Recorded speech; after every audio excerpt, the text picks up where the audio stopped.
I'm somewhat of a Dracula aficionado, and I'm half Romanian, so it's part of my heritage. And I remember going back to Romania, I believe in 2001 or two, to make a movie, and we were all over that country in Transylvania, and we went to Dracula's castle. We went to the island where supposedly he's buried in this little church that's on the island, and I lay upon his grave with a picture of Vlad the Impaler right next to me.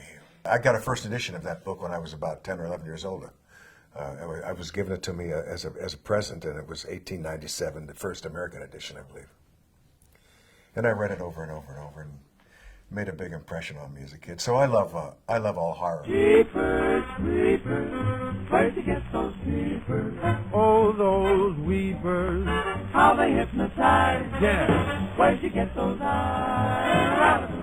I first met Victor Salva, the director of Jeepers Creepers 2, when he was auditioning for a movie called Powder. And I came in to read for Victor for the part of the sheriff that Lance Henriksen eventually played.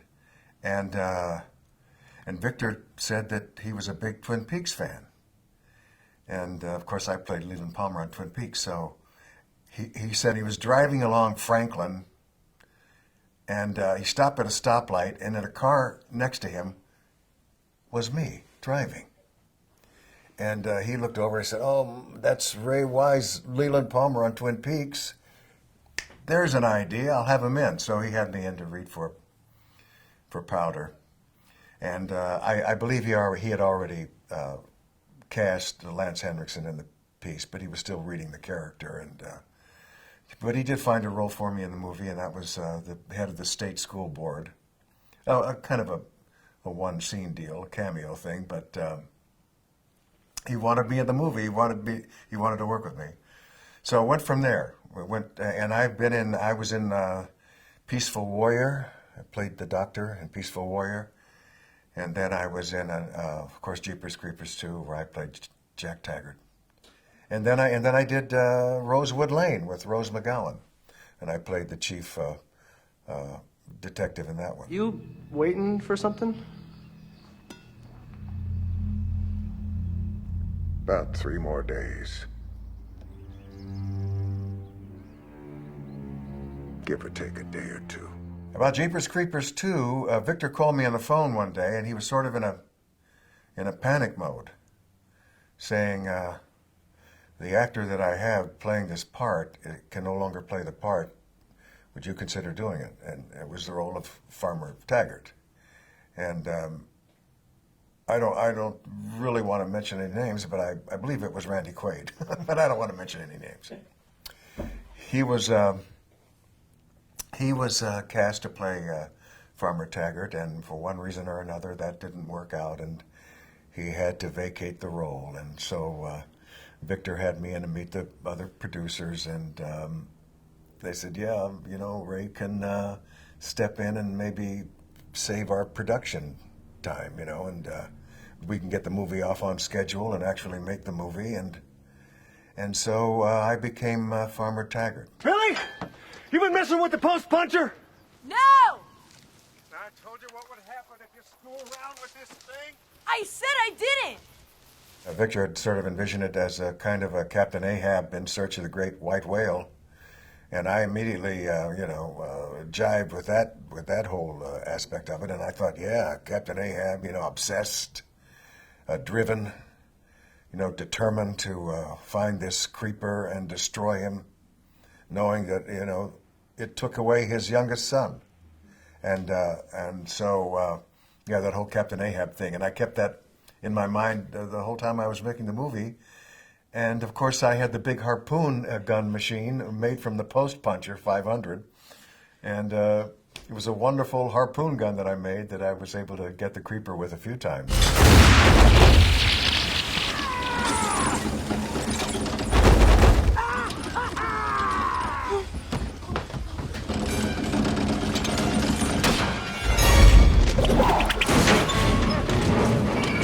There's one particular moment, after the creeper flies away with my young son, And I'm looking in the sky, feeling totally helpless and frustrated and panicked.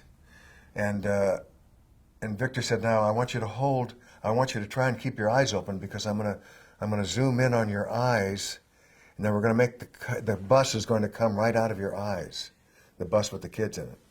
And so I had to hold my eyes open like this for quite a long time, trying not to blink.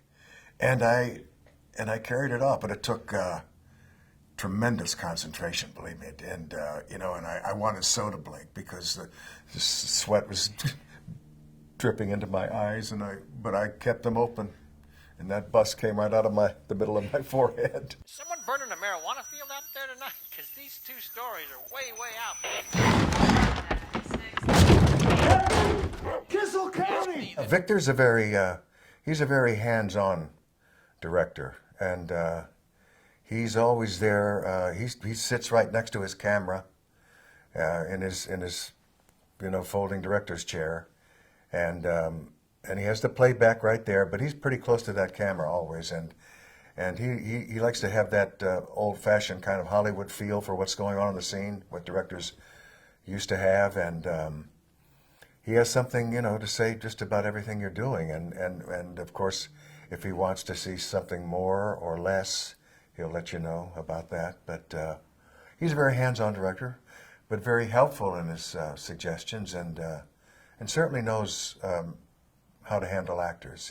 He keeps a very low-keyed set, and everybody feels good. We have a pretty happy time on the set, and he's a good guy.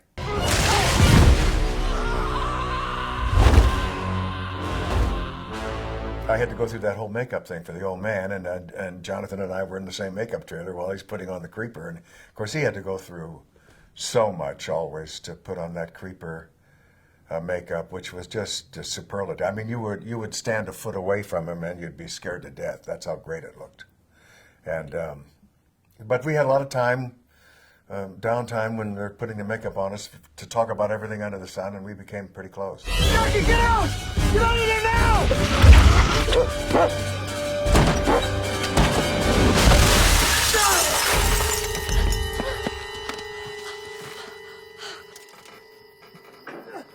Jackie! Luke I loved. He played my son, right? And he was just a lovely actor.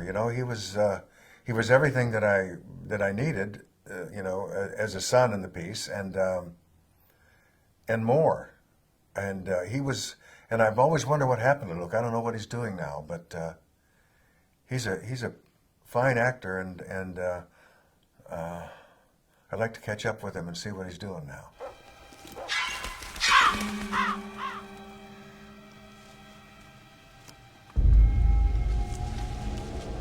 Sean was, you couldn't ask for a better looking son, I suppose, and he did have some of my traits, blue eyes, and his hair was blonde, of course, and mine's much darker than that, although now it's turning silver. But anyway, he was a great looking kid, and poor guy, he had to go through quite a bit in that cornfield, being dragged around by the hair, with the creeper, but he was a good sport about it. Billy!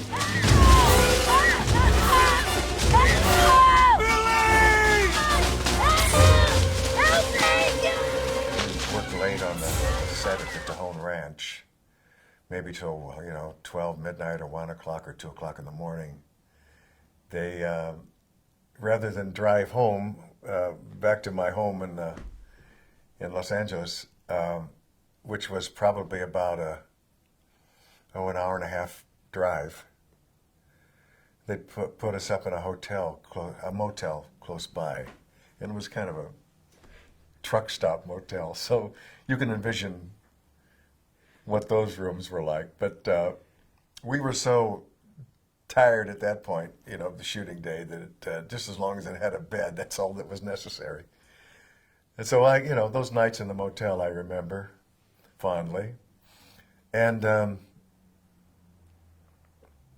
playing a certain CD that I liked at the time.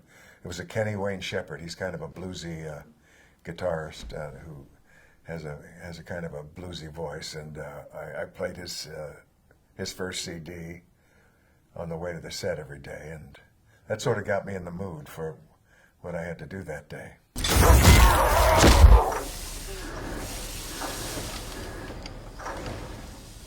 You know, they didn't skimp on any of the effects, and being part of those effects, it was pretty awesome to see and to experience, but of course then we had to imagine the creeper flying around in the sky. Although sometimes they'd bring him in on a wire off a crane.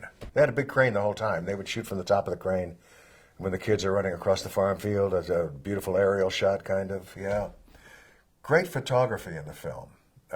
Fauntleroy, Don Fauntleroy, Victor's cinematographer, who I believe has done most of Victor's films. He's superb. Don Fauntleroy is superb, and he gives all of his films such a beautiful look, and then of course the editing was fine, and then Bennett Salve, his music was another character in the whole piece. It was he uses the big full orchestra. He's old time when it comes to that. I believe he even likes to conduct it himself, and Bennett wrote some beautiful score for the film, and especially that moment when I'm harpooning the creeper towards the end of the film, and his music is a beautiful counterpoint to the stabbing away.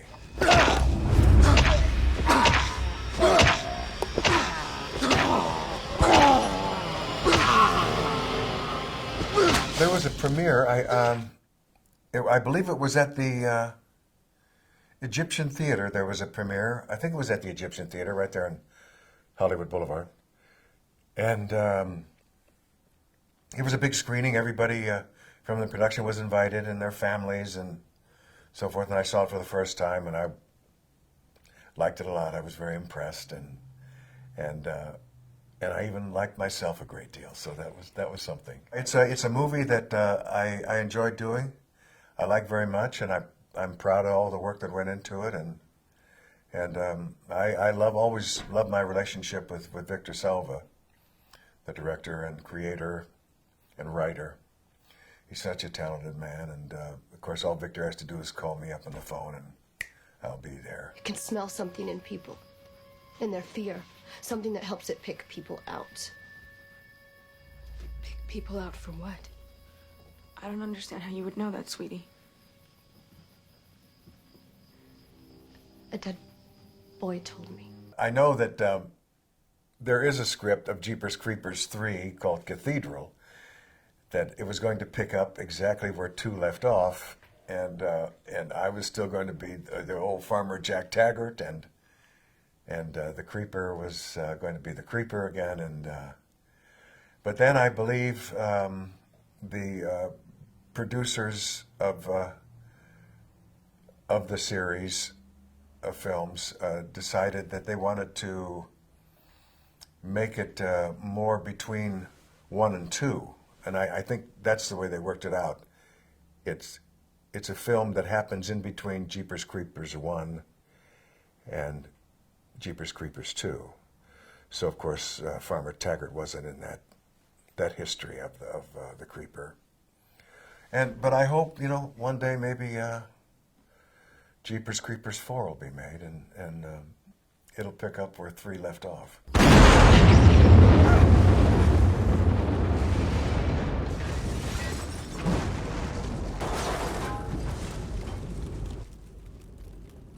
Victor Salva talked about a TV show made from it, and taking it from 23 years later, I believe, is the way he was approaching it. So I don't know really what's happened with that. But I think, it's a very worthy franchise, a great character. Jeepers Creepers, where'd you get those peepers? I love that song. Every time I hear it, it takes me back. Creepers, creepers, where'd you get those creepers? Oh, those weepers, how they hypnotize. Yeah, where'd you get those eyes? December.